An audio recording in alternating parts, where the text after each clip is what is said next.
Good afternoon, ladies and gentlemen. Welcome to TechGeek webinar series, our endeavor to empower techies. We believe that sharing of knowledge is the key to enhance our skills and grow us as professionals. With this principle in mind, we have initiated a series of webinars conducted by industry experts to give you all a crisp insight of various domains. The topic of today's session is In Memory, Data Grid Technologies, the Perspective. Our guest speaker today is Mr. Sachin Mengi, Senior Manager TRM at Sapient Global Markets. Sachin Mengi has a total of 11 years of experience in IT industry. He has worked on various medium-large delivery projects in Java tech stack involving telecommunication, hospitality, and investment banking domains. Sachin is working on a Sapient internal initiative to evaluate strength and gaps in current IMDG products as part of Sapient technology practice. He is an advocate of test-driven development and promoting TDD within Sapient by creating awareness and training offerings. Without further delay, I introduce you to our guest speaker, Mr. Sachin Mengi. Over to you, Mr. Mengi.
Mr. Meghi, can you hear me?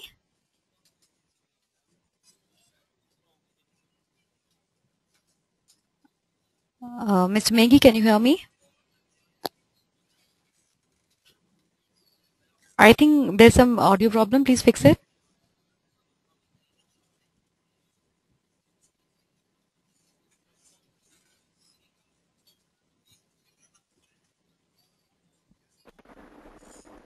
Can you hear me now? Yes, I can hear you now. Please start the presentation once again. You were not audible to the attendees. Okay. Okay, cool. So let me start over again. Yeah, thank you so much. So hi everyone, my name is Sachin. Yeah, is this okay now?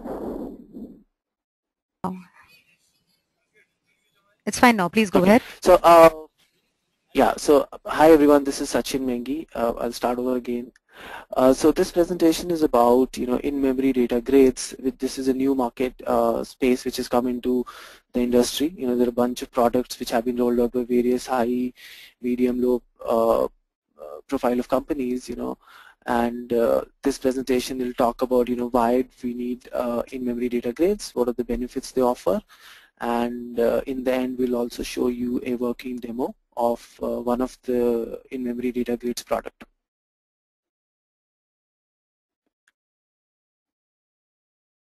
So I'll quickly run through the agenda. So we'll talk about why and what is IMDG. We'll talk about various established products today in this space. We'll talk about various generic architectural features, and in the end we'll conclude with a working demo for a proof of concept quick trade warehouse application.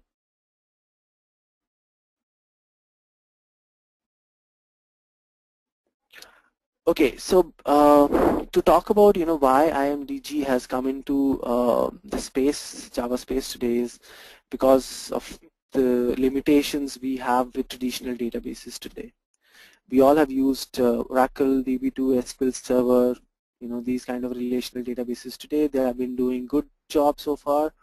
However, with the current expectations growing day by day on response times and various other architectural requirements, traditional databases are reaching their limit. And to just talk more about it, I'll just take an example. If you have worked on any of the financial or banking domain applications, we know that most of the processing is done in batch mode. There's no bank today which is not having nightly batch running. And we all understand the issues we have with nightly batches is we have maintenance overheads, we have delay in business decisions, because we have to wait for the batches to finish. So that's one very good example where we can see the limitations of traditional databases. Another thing which traditional databases kind of bring to our notice is that the response times are not predictable. Mainly because these databases rely on I/O operations, and if you're doing I/O operations, you will be relying on the resources of the server. So based on the current processing on the server, you would notice that there's a query with returning X number of records, takes significantly different times. Sometimes it may be taking 2 seconds, and then you suddenly see that the query is now taking 5 seconds. So there are a lot of variations in response times, and hence I would say that response times are not predictable when you talk about traditional databases. So primarily because of these reasons, what is happening is there's a lot of transformation happening in the industry and how the data has to be stored and has to be made available to the source systems or to the clients.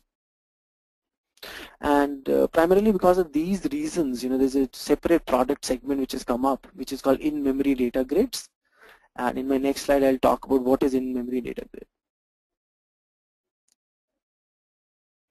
So before I get into what it is, I'll talk about what it is not. So it is not an in-memory relational database. It's not that we have an in-memory copy of, for example, a Oracle schema. It is not, it's not that. Although there are a lot of other products in industry today which claim to be in-memory relational databases. It is not also a NoSQL database. This is another segment which is growing in the market. NoSQL is primarily used for very huge volume of data which is not relational at all. It doesn't need to be stored in a relational manner. And it is obviously not a normal relational databases we all use on day-to-day basis. So this is a very completely revolutionary thought of how we store the data. So I would call it as a very different breed of a data store. All the data is stored in the RAM of the server, so you can have IMDG running in cluster mode, and all the data will be stored in the RAM of the server. So you do have high requirements in terms of you want servers with high RAM, which is pretty easy to get nowadays because we know that grid computing is picking up, RAM is cheaper as compared to previous times. So getting these kind of setups in place today is not at all a problem. IMDG products also gives a lot of architectural features, and one of them is that you can add or remove servers without any disruption, so that your production downtime is really minimum or close to none. And also the way the data is stored in memory data grids is this is stored in object. It is an object-based data store. So what happens is once you load the data from the databases, you construct or store this data in various object forms, either it's Java or .NET. You can create various objects. You have to first close an object model and then you save this data in the memory. Most of the time it is kept in hash map kind of a setup with key value pair. All of these products also offer they're very resilient, and they offer a lot of high availability and failover strategies. And the most important reason is because this is all in memory, the response time is very quick. We have seen response times which are 400 times quicker than normal traditional databases.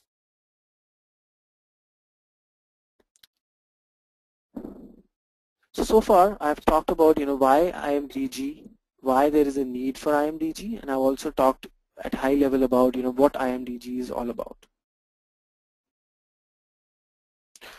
I'll spend 2-3 minutes on why IMDG market space is picking up and why there is heavy adoption in the industry. The very first point is industry demand and competitive advantage. We all know that everybody is running towards faster applications. We all would love to do shopping from a website which is much quicker than some other website. So response time is triggering lots and lots of branding perceptions. It is also triggering new business opportunities for various client segments. So the very important aspect today is either it is airlines industry or this is investment banking applications or any other financial applications. There is lots and lots of pressure because of competition on response times. The second is hardware revolution. We all know that hardware is much cheaper today. It is very easy to get into a grid computing setup. Either you set it up on your own or you tie up with some other vendor to get some access to huge processing engines. So that also drives that there are no hardware complications or limitations on getting into IMDG. Data complexity. So what I mean by data complexity is that if today there is a database which has got 500 tables which are closely linked to each other, the application is running from last 5-10 years, there is a lot of normalization, a lot of relational aspects in the database, and let's assume that there are 4 or 5 different applications which are taking data from this database. Now the business logic to understand how this data needs to be interpreted has to be replicated by all the 5 applications today. And I've seen this happening myself in certain investment banking applications, where applications are so closely linked to each other, and because they all rely on, for example, there's a trade warehouse and there may be 5 different front office applications which are talking about credit derivatives, rate derivatives, foreign exchange.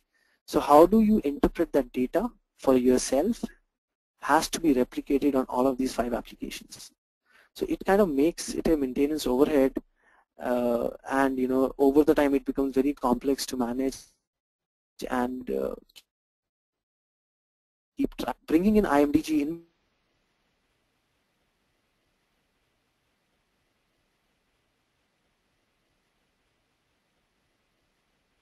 between, what you can also do to be replicated, and then the different source systems can simply rely on get input from this layer in between called IMDG to simplify their operations. So the complexity moves from 5 different systems to 1 system. Improved customer experience, this is linked to response times, so I kind of covered that already.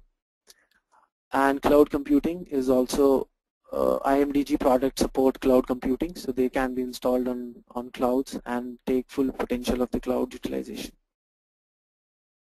So these are the primary features, why a lot of high competitive industries are switching over, not very quickly I would say, because they need to be cautious also, but gradually they are switching over to IMDG product segment.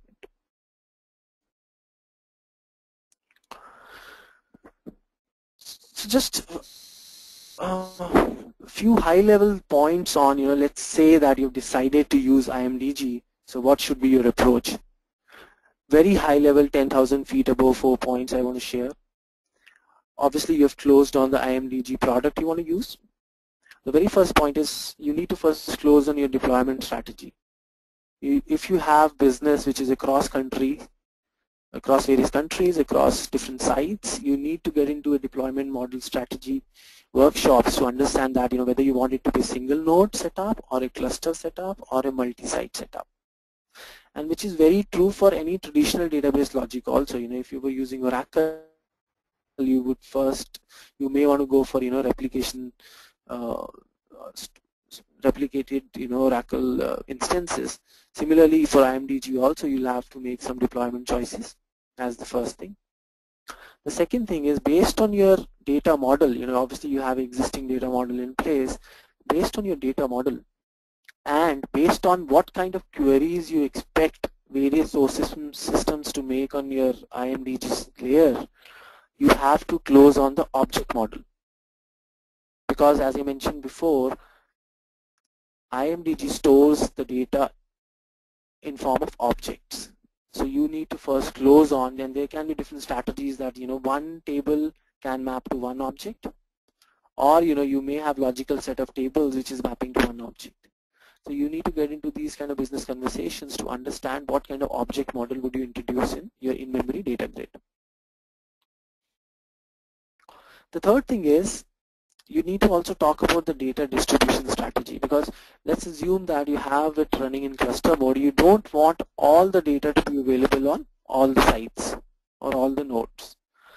So IMDG products offer certain data distribution strategies like partitioned or replicated, where you can make a choice that my data gets distributed 33% for example on 3 different nodes. So such kind of partition can be done, so that you can make optimal use of data and your resources.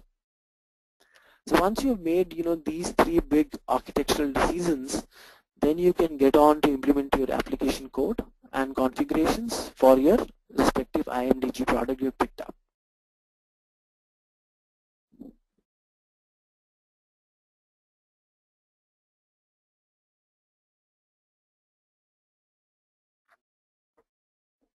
So I'm just going to talk about a very simple scenario where I have seen myself in-memory data grid being used. So this is a very typical picture of a investment bank where you have front office and middle office applications. You have risk applications on the right. You have various business orchestration layers, various data services, and at the bottom you have your data layer, which is mostly online transaction processing databases, things like Oracle DB2. So most of the data is kind of stored here in both OLAP and OLTP kind of databases. So where does in-memory data grid fit in? So it fits in that red box which I've shown on that picture.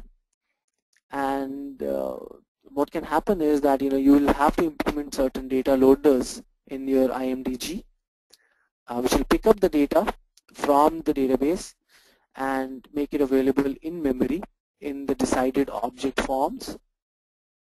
And then your source systems, for example, in this case, your risk systems on the right, and your data services would be interacting with in-memory data grid rather than the actual relational database at the backend.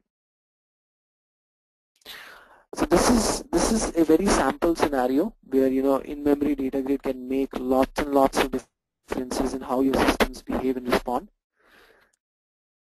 Obviously, if you talk about risk calculations or if you talk about front office applications, there is a lot of expectations on response time has to be very quick. You have to see, variance of risk kind of numbers, very, very quickly.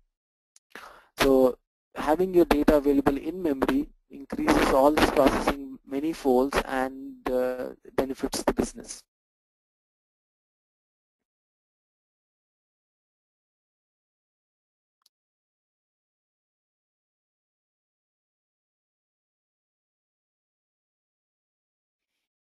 Okay. So quickly talking about, what are the various products available, which are in-memory data grids today. So I've listed certain Java products, and I've also listed 2 .NET products on the slide. Oracle Coherence has been the most adopted IMDG today. It has a lot of adoption rate. A lot of investment banks are using Oracle Coherence. You can go to Oracle website and read about various case studies they have.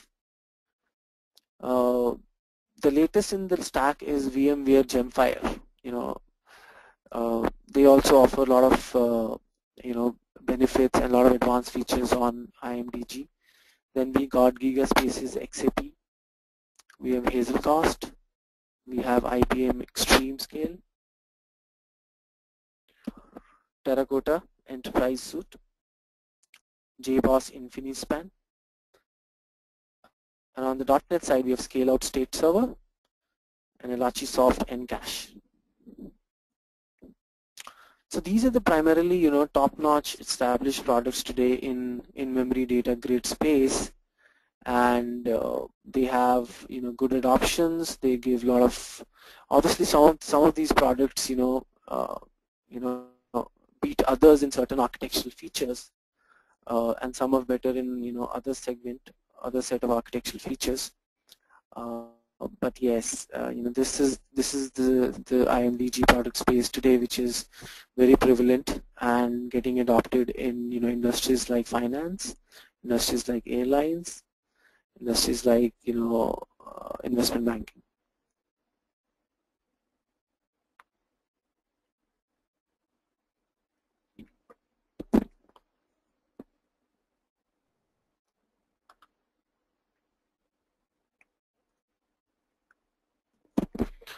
Okay, so I'll go a little deeper now, and I'll talk about various generic architectural features in memory data grid software. And as I mentioned before, some of the products I just showed in my previous slide may be good at certain things, and they may have gaps in other areas, but these are the generic architectural features which most of them support in different shape and form. The very first one is data distribution. Since we are talking about huge number of data, huge volume of data here, and we're also talking about cluster mode and multi-site setups. So most of these IMDG products provide various data distribution strategies, and the primary ones are listed here, which is partition, replicated, or distributed. There are lots and lots of other variations also, which are provided by various products, which you can go and read on their websites. However, primarily, these are the ones which are used in good-sized production applications. The second one is custom serialization. So since we know that the data is going to flow over the network and stored also, so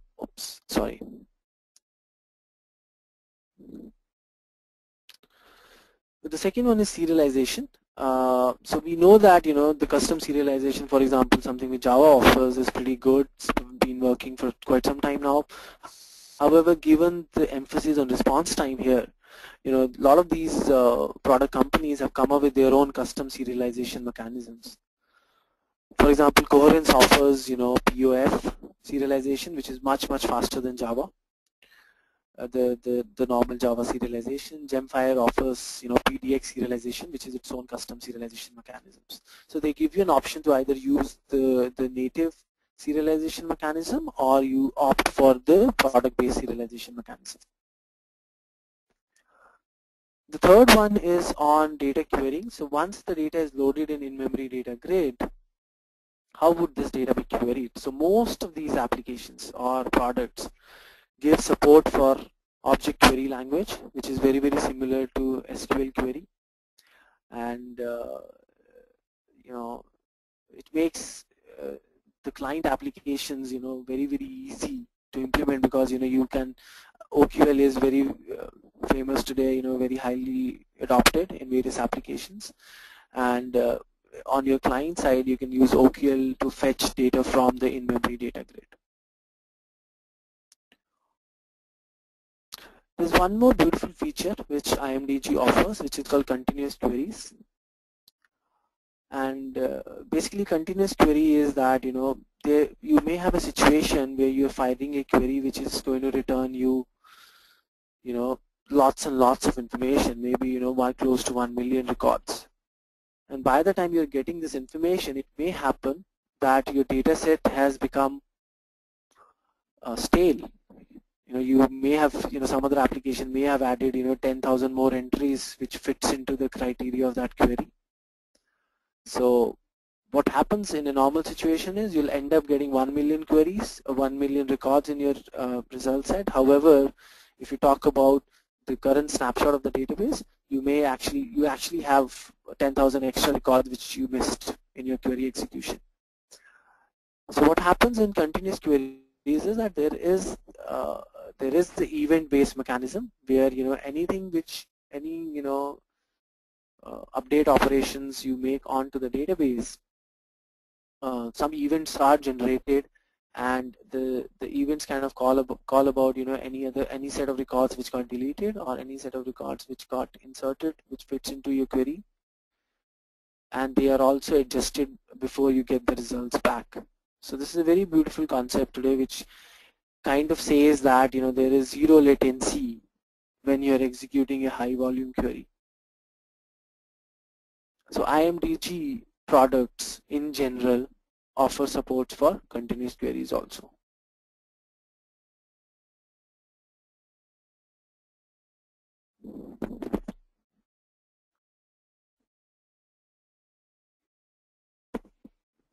Okay, moving on.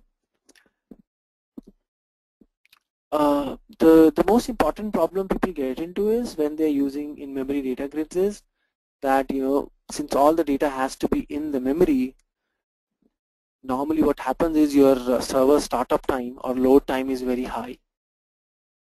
Right, so when you start off your IMDG server, it may take more than an hour to actually become available for business because it has to load volumes, huge volume of data set. And this problem cannot go away because as a model, this IMDG has to keep all the data in the memory, so this problem cannot go away. But there are custom cache bulk loaders available with IMDG, which can speed up the process. And don't confuse this with high availability, because once you do these kind of things, you'll always make sure that you have a cluster set up and you're bringing one server down and the second server up in different time spans so that you don't have downtime. But yes, as a model, we need to make use of these cache bulk loading features of IMDG product so that all the data can be loaded much quicker in the server.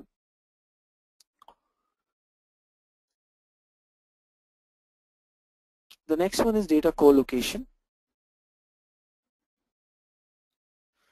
So normally what happens is that if you have certain tables in a database, some of those tables may be so closely related to each other that they make logical sense to be kept together on the IMDG. So in case you have a partition setup or you have a multi-node setup where you may say that I have 5 nodes in my system for IMDG, and as the data gets distributed across different 5 nodes, you would normally, would like to keep the logically related data to be co-located on one node itself. So what you can do in IMDG is you can give various configurations where you can say that something like, cash flow and transaction should coexist or co-locate on a single node. So it can be very easily, achieved by various configurations, and your data set can be co-located based on the logical linking they have with each other and the linking you provide in the configuration files. There's one more feature which data co-location helps is on transaction management. So in case you have to maintain transaction over various type of objects, it becomes easier if you co-locate them onto one server itself. That way your transactions can be more robust and you can manage transaction very easily on a single node itself, rather than worrying about how do I manage transactions on different nodes.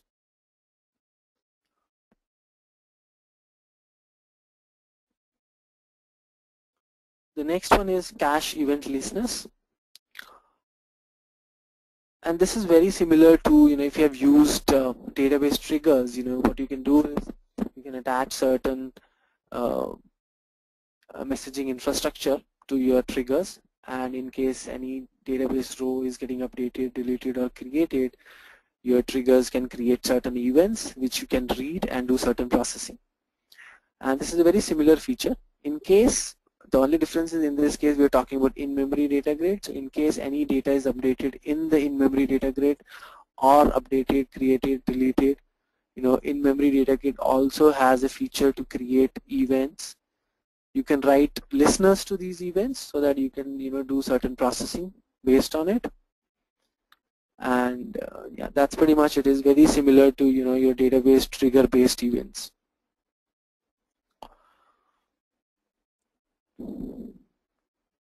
The next one is transaction support. Very important requirement, because now our in-memory data grid is acting as a database for us, so we have to think about concurrency, we have to think about transactions, we have to make sure our data is protected. All of these products offer transaction support with certain variations. Some of these products also offer very strong support for Spring and Hibernate based transactions.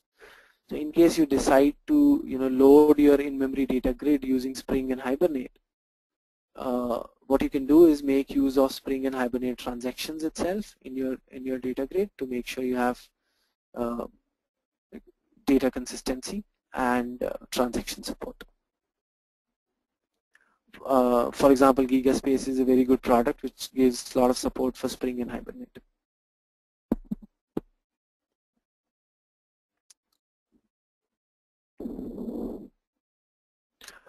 The next one is indexing on the grid. Again, this is very similar to database indexing.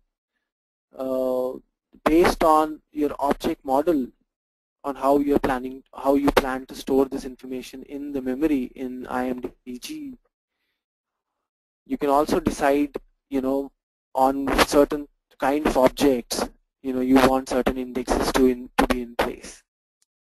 Very similar concept as a traditional database, but it speeds up the process way faster because it's all happening in memory, and as soon as you make use of indexes, the response time increases even further. And there's one trade-off you'll always have to make with indexes is that you need to be very selective about what columns or certain objects you want indexes on, because doing too much of it can actually slow down the performance.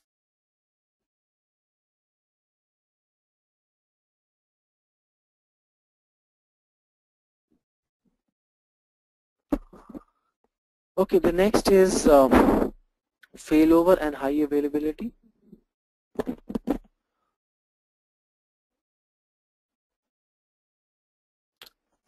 So all of the IMDG products, provide very strong and robust and resilient failover strategies and high availability. They have ability to run in cluster mode. They have ability to keep backups. They have abilities to do an automatic failover from one node to another node. In case you're planning to do this in a partition mode and one of the partition goes down or one of the nodes goes down, your other nodes can cover up for the data and can quickly load the data from the database.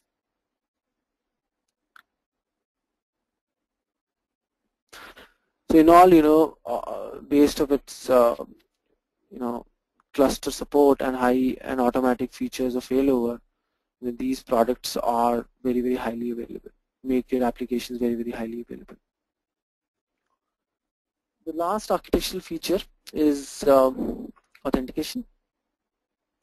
Now imagine that we cannot go to our production databases and start making queries without having proper access rights. Now since our production data is now going to be available in a different layer altogether called in-memory data grids, we do need certain security aspects on it. Security can be at two levels. It can be at application level, whether you want some application to be given access to in-memory data grid. So for that you can provide a username, password kind of a basic authentication, which is very similar to a normal traditional relational database authentication. However, what you can also do is that in case you have user-based authentication requirements where you only want certain objects or certain data set to be available to the client, which is querying onto your IMDG server. You can also link it to LDAP and other systems like PKCS, so that you can understand the user's profile, and then based on configuration you can give access to a limited set of data. You can also use SSL in your connection protocols so that you get transport security also.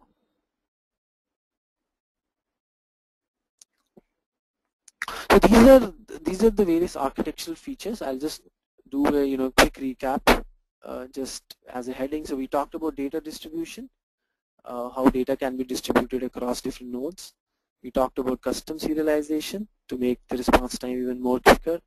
We talked about use of OQL so that the development becomes easier and maintainable. We talked about continuous query support because we are talking about high volume of data here. So we do want a zero latency in our queries so that we get the latest and the greatest set of data. So IMDG provides support for continuous queries. It gives features like cache bulk upload so that your startup time reduces. Data co-location, you can configure on your IMDG server on what various type of tables or objects needs to be co-located on a single node, so that you can manage transactions in a better way, and so that you also don't have to do network hops if you're looking for a logical set of data. The next thing we talked about was event listeners, very much similar to Oracle trigger events, where you can get updates on any data set which got created, updated, or deleted on the IMDG. It gives you transaction supports. Some of them integrate well with Spring and Hibernate. It provides you features like indexing so that you can speed up the performance even further. Gives out-of-the-box features in terms of failover and high availability, and security aspects like user authentication and what kind of access you want to provide to the user has to be configured. These kind of supports are also available in most of the IMDG products. So far we talked about why IMDG is needed. We talked about what is IMDG. We talked about various factors driving growth of IMDG in the industry.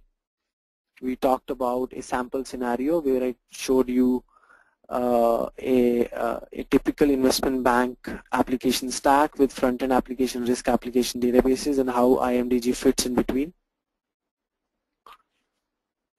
And then we talked about various architectural features.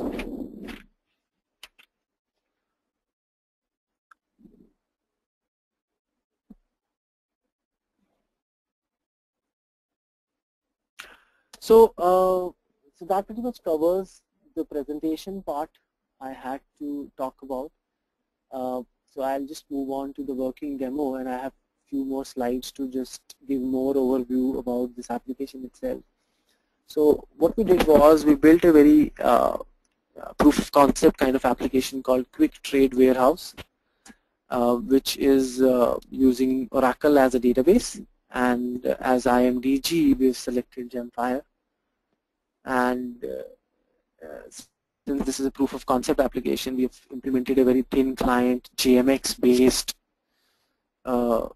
client application, which will take information, which will try to fetch information from IMDG as directly going to the database.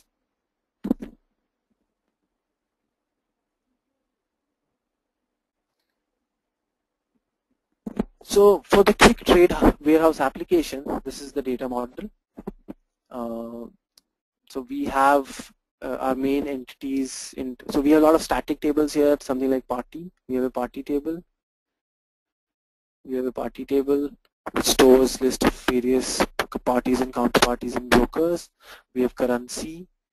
On the left, we have various products. We have books, and then we have transaction and cash flow tables, which is storing most of our transactional information.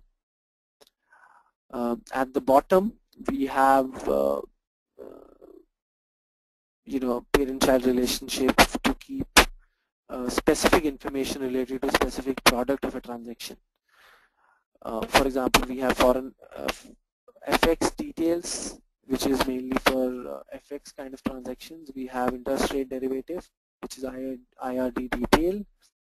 We have futures. We have credit derivatives on the right bottom corner. So basically, this is the data model which kind of simulates your trade warehouse. There are 4 kinds of trades which can happen in this application. Trade or transaction is an interchangeable word.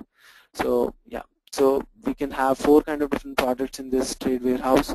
We can have foreign exchange transactions, we can have interest rate derivatives, we can have future transactions, and we can have credit derivative transactions.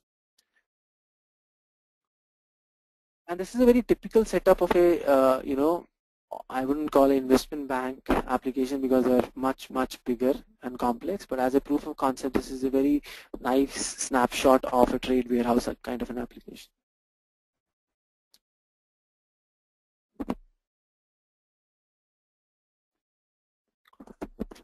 So for our proof of concept, obviously it depends on how much infrastructure you get to store the information. So the kind of proof of concept hardware we got, this is the volume of information we stored in various tables. So we had so book, product, currency, party.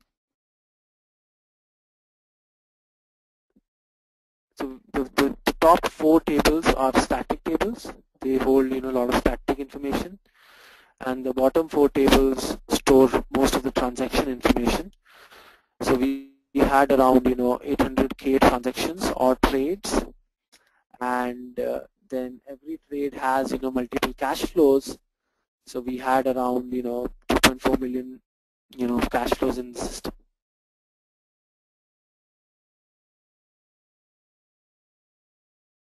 So what we tried to do was, based on this problem statement and this volume, we implemented a in-memory data grid application using Gemfire as the product, and we loaded all this information as an object map in the memory, and then we implemented a JMX client to fetch information from the memory, from the in-memory data grid, and see the response times.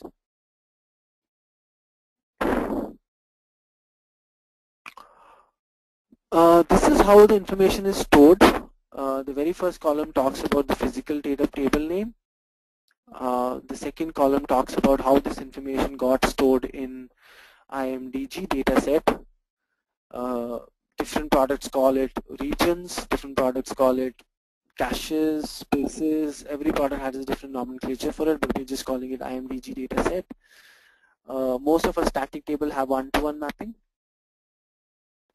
and our transactional tables, based on the various groupings, we have kind of, for example, if you look at the bottom three tables, we have transaction party map, transaction future detail. They're all mapped to one single object on the IMDG side. Then we have also closed on various data distribution strategies. What data needs to be replicated, what data needs to be partitioned. And that depends on your business needs. Most of our static data is replicated and most of our transactional data is partitioned.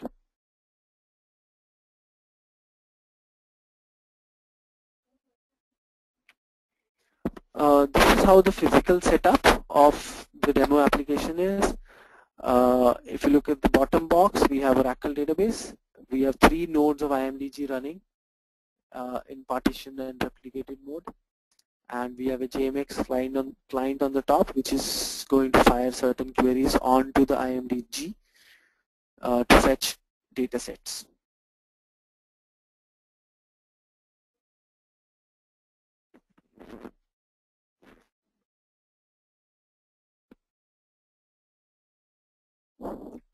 So we'll see the demo. So I'll just quickly switch over to the application. Before that, I'll just show you that these are the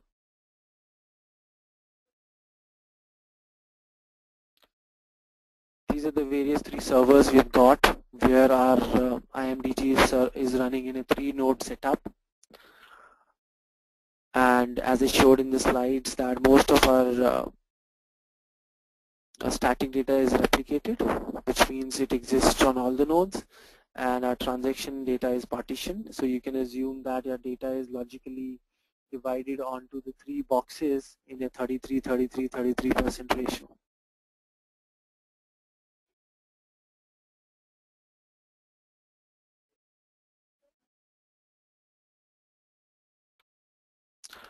Okay.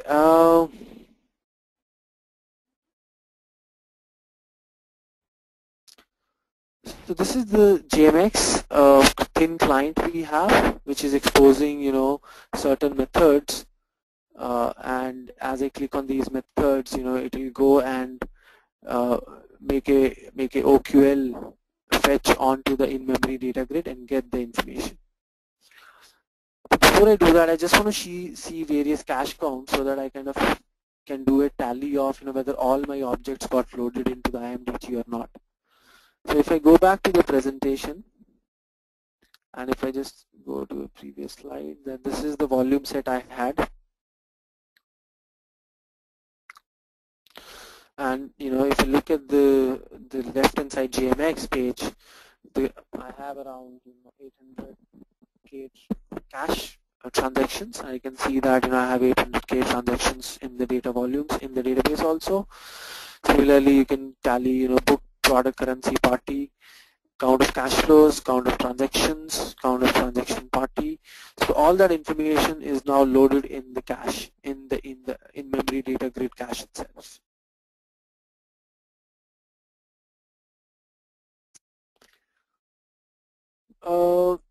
There are certain operations. For example, I can click on all currency. It shows me the list of all the available currencies in the in-memory data grid. I can get all products. These are all the products. So all this information is coming from in-memory data grids from the RAM of the server rather than going to the database.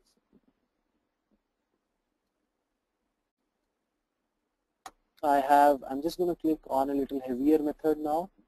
So for example, something like get transactions by trade date and brokerage lower limit will fetch lots and lots of transactions.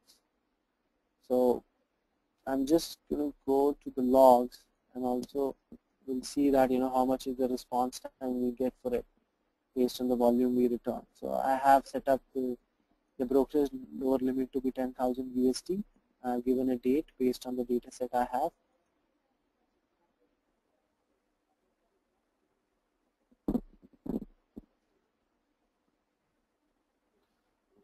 So I'm getting back, lots and lots of information, which is just printed on client. But we'll go back and see the log files, and what we see here is that uh, we were able to successfully return, close to 700K records in 4 seconds. Right, that's a very huge gain in terms of response time if you compare that to a traditional database. The kind of volume of information we're getting in such a small time span is really good. We got around 700K records, fetched in close to 4 seconds itself.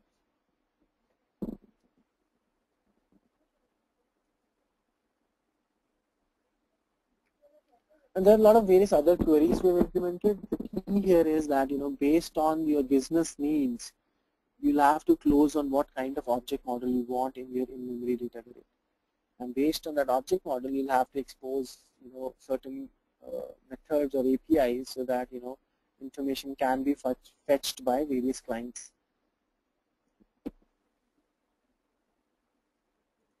So that kind of closes the quick demo part of it. Just wanted to demonstrate that, the actual working copy of IMDG. What I showed you was, go back to the presentation. So what I showed you was a data model, which is a cut short version of a trade warehouse. We had good amount of data set in terms of volume, and we decided on how we want our objects to be in place. Should we group certain tables into one object itself, so that because it makes logical sense. We talked about data distribution strategy, and then we also talked about it was a very proof of concept application, but yeah, we thought about a multi-node setup in partition mode, and then we showed you a very thin JMX client where we can fetch really high volume of information in no time at all. We just saw that 700 transactions got fetched in close to 4 seconds itself. And that pretty much brings me to the end of the presentation. Garima, we can open it up for questions and answers now. Okay, thank you so much. Thanks for the insightful presentation, Mr. Mengi. Let's quickly take up the questions now. Please read out the questions and the answers so that all our users may grab the commendable insights. You have the questions in your question pane.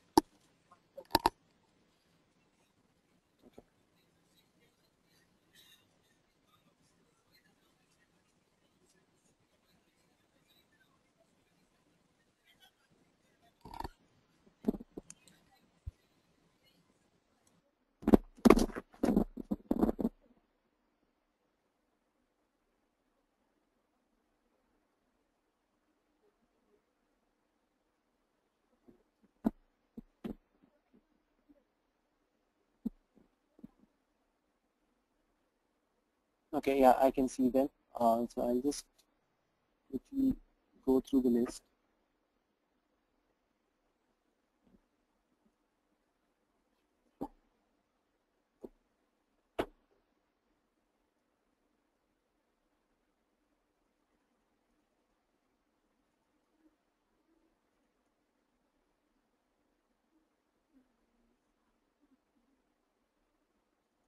Okay, so the first question I have in the list is, I'm going to read out the question.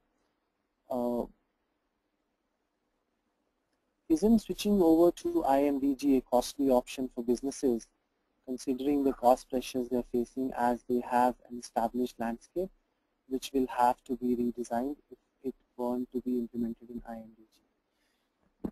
Yeah, I kind of agree with that, this is a costly option, not in terms of the product cost. Product costs are pretty okay. However, the whole overall cost of switching over is expensive for big organizations and businesses. But then I think it's a very important trade-off they have to make if they want to sustain in the industry. And as they mentioned that this is based on the competitive landscape, if there are players in the industry which are switching over and considerably improving response time of their applications, others will have to follow, otherwise they'll be out of business.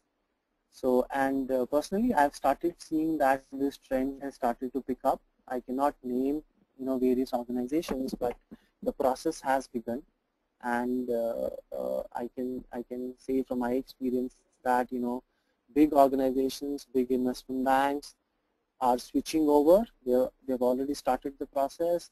Some of their applications have already switched over where they felt that the need was really high, and based on the business prioritization, uh, they have already started to make the decisions, and the transition is in process.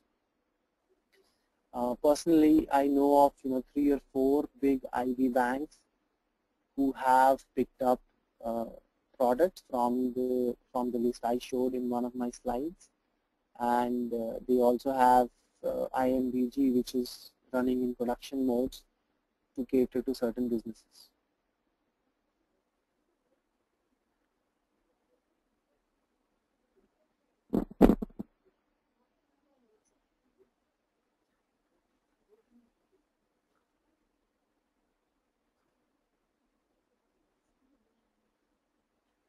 The second one is, how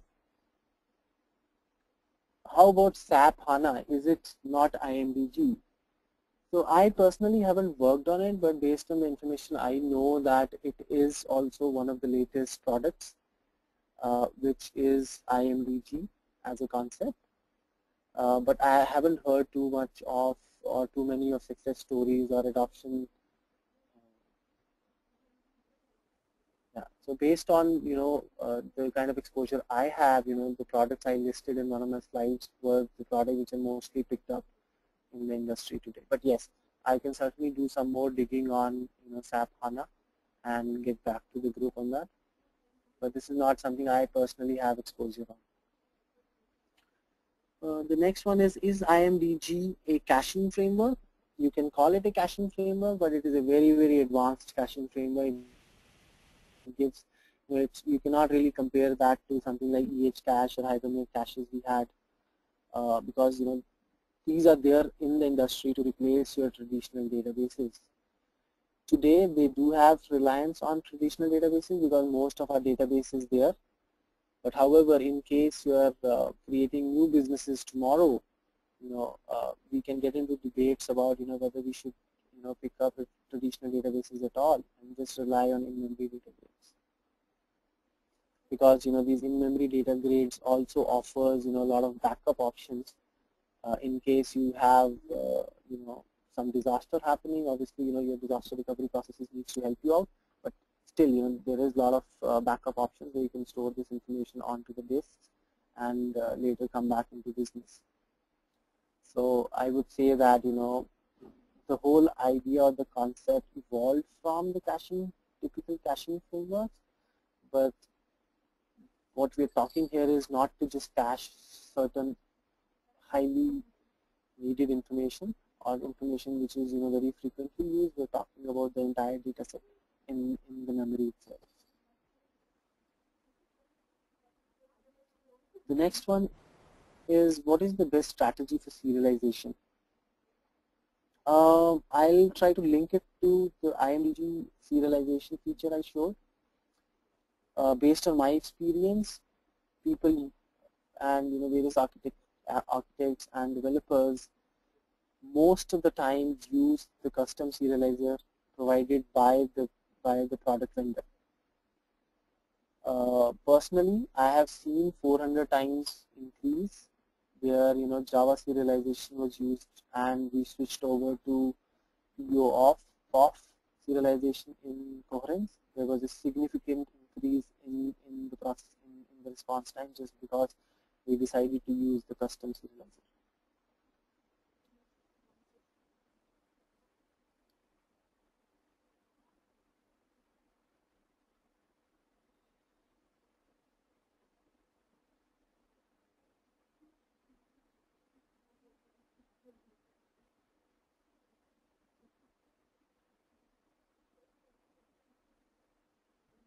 So the next question in the list is there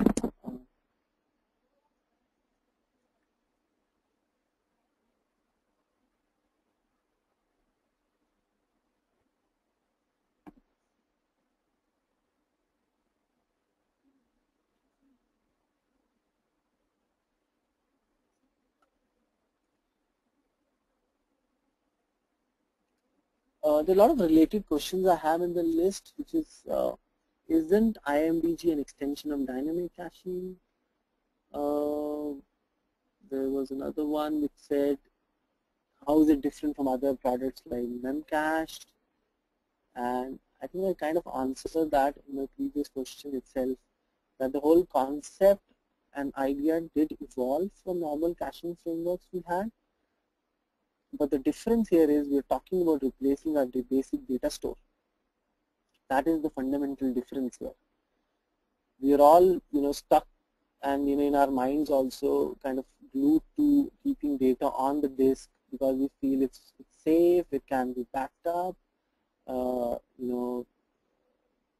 Big products like DB2, Oracle, SQL Server, and big adoption in the industry of these products.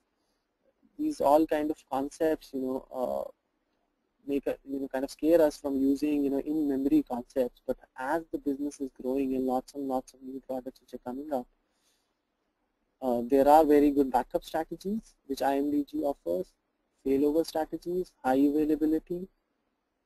So,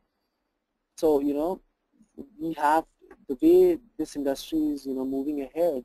Although the transition is very expensive and complex because moving from one data store to another is a big business decision, but yes, the trend has started and we are heading toward, using the in-memory data concept as a basic data store itself.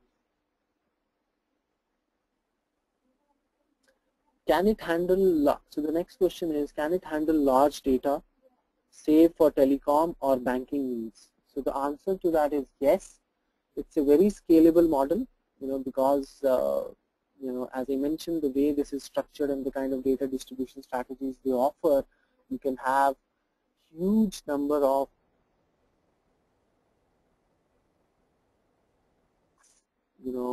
server, you can use partition mode to balance your data. So I would say that as long as you're using it as your data store and not some grid processing system, because sometimes people do get confused between grid processing systems like Hadoop and in-memory data grid. So Hadoop has a different purpose because you want to do a lot of analytics, risk-based calculations. IMDG is not for that. It is for storing your data and making sure that your data is available for your clients, and then they can figure out what processing they want to do. So there is a difference between doing analytical processing as compared to a basic data store.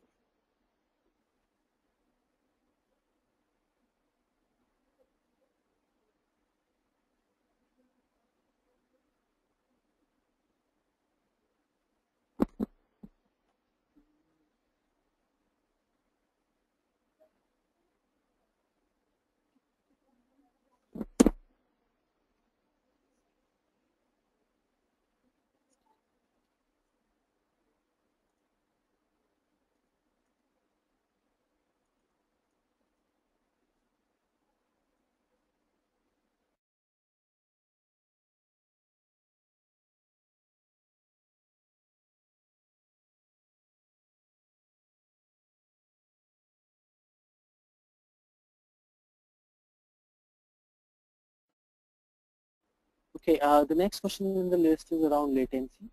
So I'll just read it out.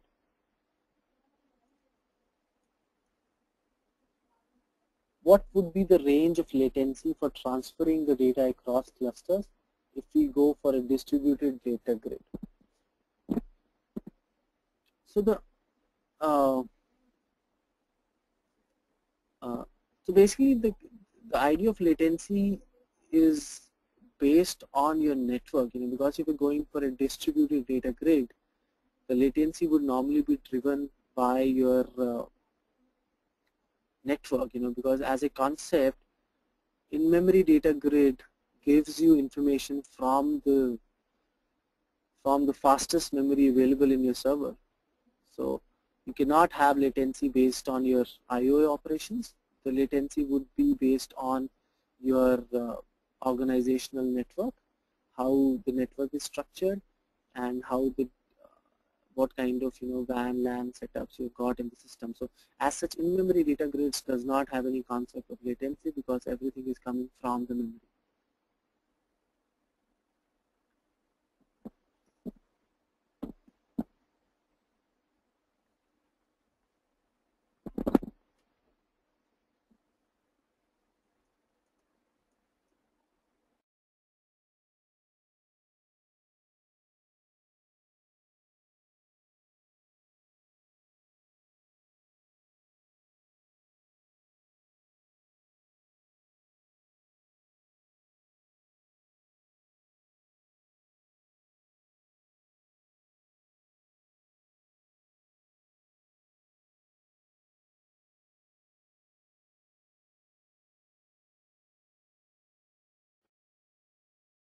Okay, the next question is, do IMDG work with existing SOA products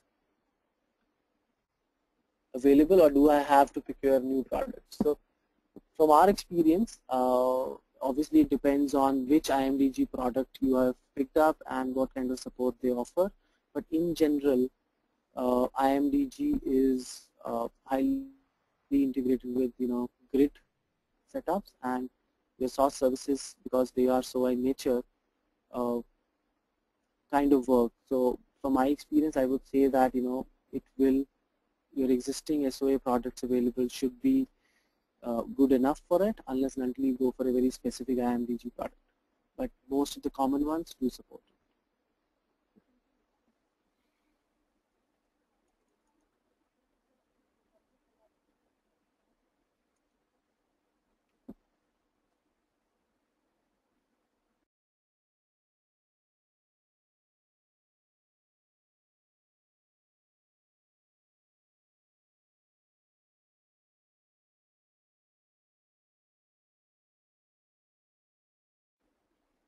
Okay, the next question is, what is the strategy followed for data modifications, updates, deletes to the underlying data via the IMDG? So this is a very, very good question. So far we have been talking about how do we read the data from IMDG. However, since our vision is that IMDG may become your actual data store, so you should be able to write or do deletes and updates on IMDG.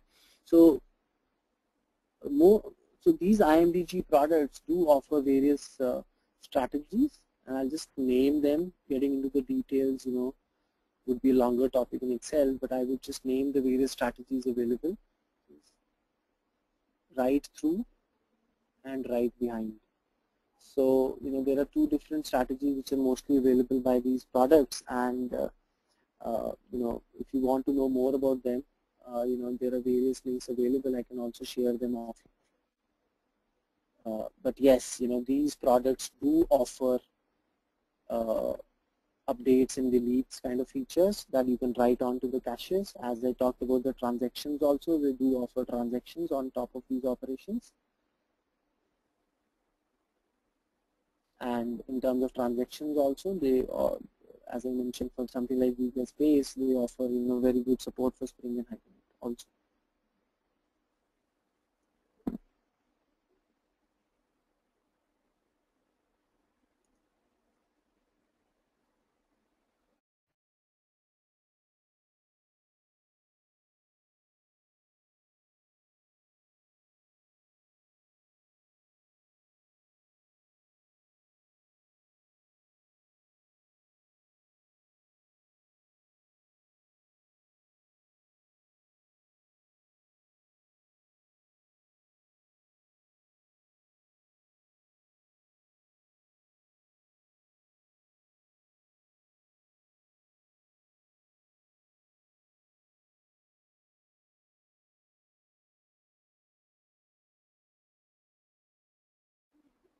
Yeah. So the next question is, how can I create IMDG node?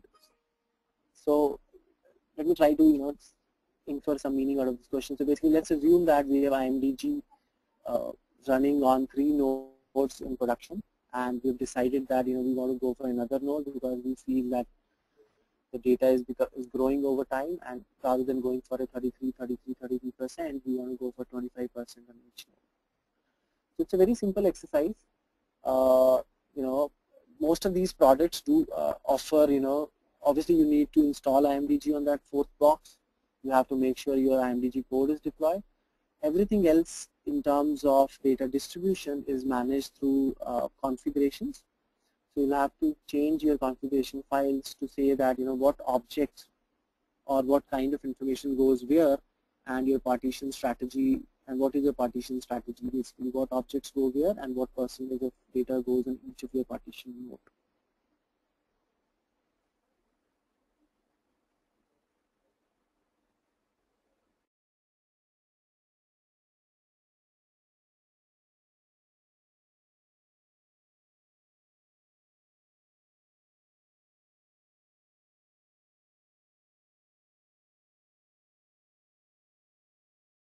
Another related question which I think I kind of covered, is IMDG used for fetching data only? I mean, if we have to update something in database. So as I mentioned,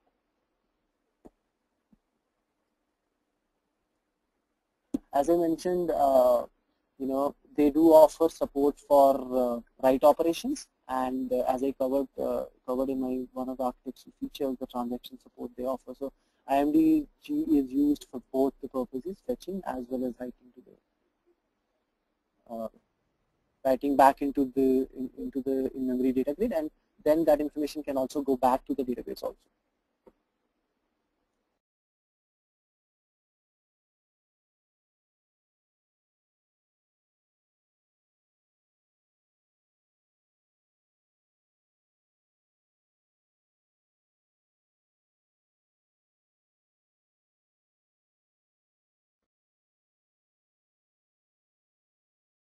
Okay, the next question is, if we want to perform any analytics on data, then what is the approach?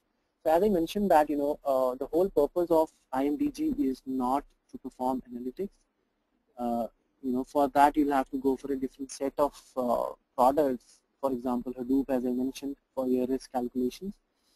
The whole purpose of IMDG is a radical, very, very efficient data store.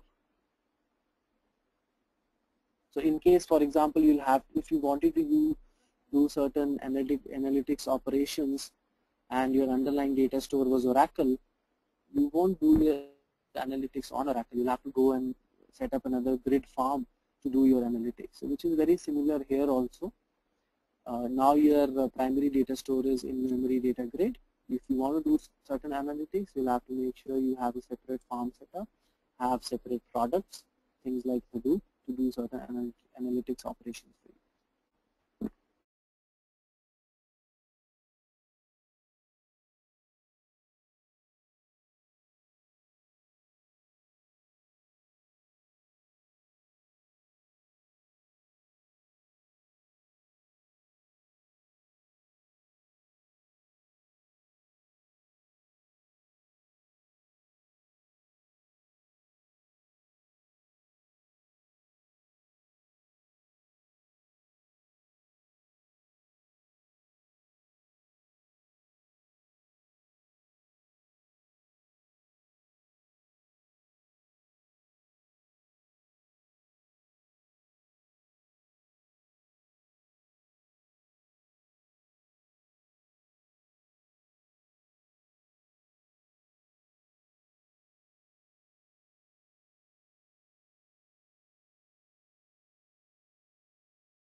Okay, the next question is, how are we partitioning data? Technical aspect. So in terms of partitioning the data, as I mentioned that, obviously it depends on the number of nodes you've got in your system, and your every node knows about the remaining nodes. So for example, node 1 will always know about what is node 2, 3, and 4, and similarly node 3 will always know about where is node 1, 2, and 4. So since these nodes are aware of each other, the data, any any kind of partition data gets equally distributed, all you need to do is that in your configuration files, you will have to make sure that you decide on your object structure, that what various objects needs to go on which node. That is the only configuration you'll have to do, other than just making sure that every node is aware of other nodes.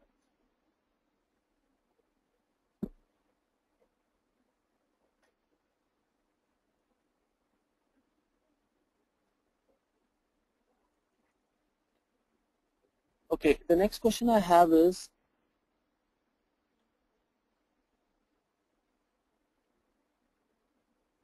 what is the typical duration of the implementation of IMDG? So it all depends on the kind of problem statement. It all depends on the kind of problem statement you're trying to solve. But I would say that if I have a medium complexity, mid-sized database which is already in place, and I want to switch to an IMDG solution, the normal development time, when I say development time, I'm talking about coding and unit testing your application, would be something from 3 to 4 weeks. Once you've done that, you have to get into your typical system integration and user acceptance phases, and I would not really comment on how much time they would take, but in terms of the core effort of development would be 3 to 4 weeks for a mid-size database which has close to let's say 15 to 20 tables.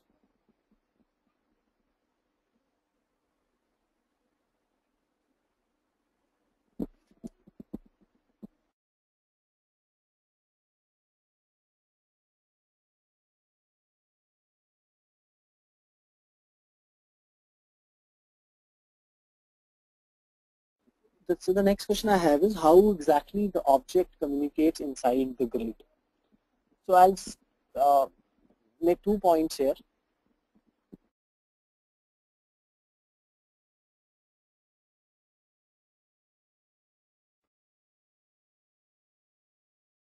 I'll just make 2 points here. The objects do not communicate with each other, because this is just a storage medium. The kind of communication which happens is, and I'll just cover that. So the communication happens between your client and the IMDG, and most of the time, because most of our products do offer OQL, object query language support, so you have to make sure that you use OQL and get the relevant information. It's like using SQL for database, you use OQL for IMDG, so that you can give similar syntax to just give certain layer conditions to your in-memory database, that what are the objects I'm looking for. The objects inside the grid do not communicate with each other. They are in a map model. You can say that in a key value hash map kind of a setup, map setup.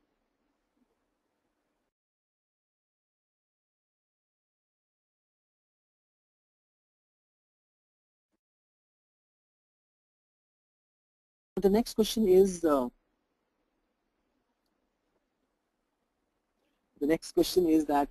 what is the tip, when we use this type of technology. So the question is at a very high level that when should we use this kind of technology.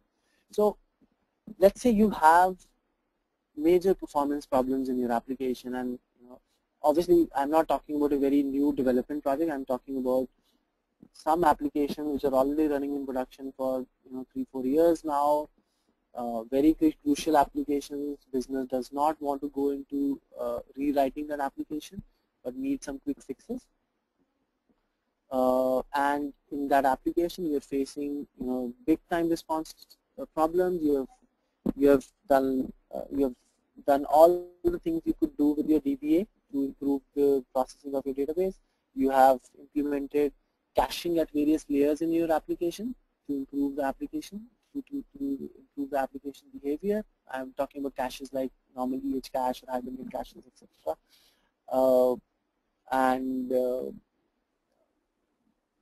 You have moved most of your heavy processing to batch processes, so that your day-to-day operations are not impacted. And let's say if you're in a similar situation, you should think about using IMDG to solve these problems so that these applications can work for another time span of 5 to 10 years. The second part to that question is that in case you're planning to go for a new application development, do make sure that you think about what is going to happen 10 years from now in terms of volume, in terms of response time expectations, and then make a choice of whether you should use IMDG from day one itself. And the recommendation is that if you're talking about a high volume application, they will reach saturation point. They will hit the limitations of your traditional relational database. So you should do certain proof of concept based on your problem statement and evaluate on using IMDG.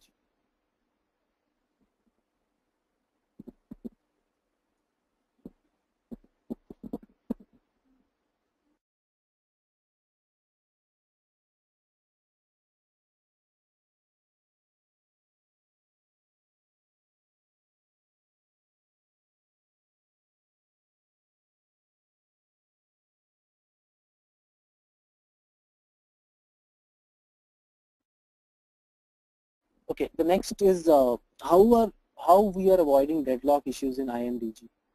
Now, that's a very intelligent question. So yes, there can be deadlock situations in your IMDG also. However, as we solve these situations in our traditional databases by making sure that we take exclusive locks to make sure that we don't get into this situation. Similarly, I am most of the, and whenever I refer most, I'm talking about the list of products I showed on my slide.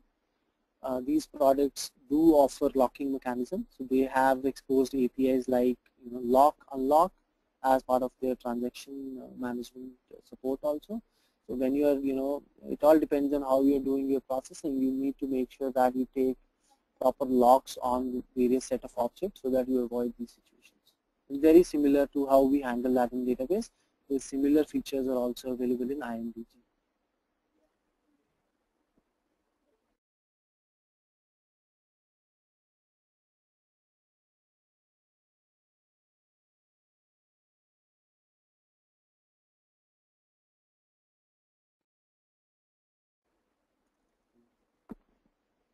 Okay, Garima, I think I've kind of covered most of the generic questions in the list. Okay. So let's conclude the session now.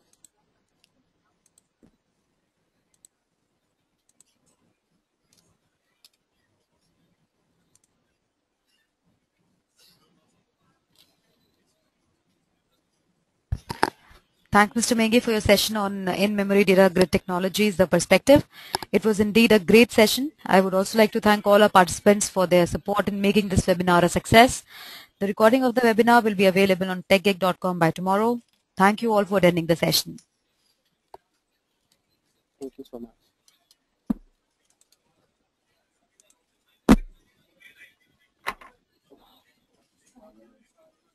अच्छा model है question answering वाला ना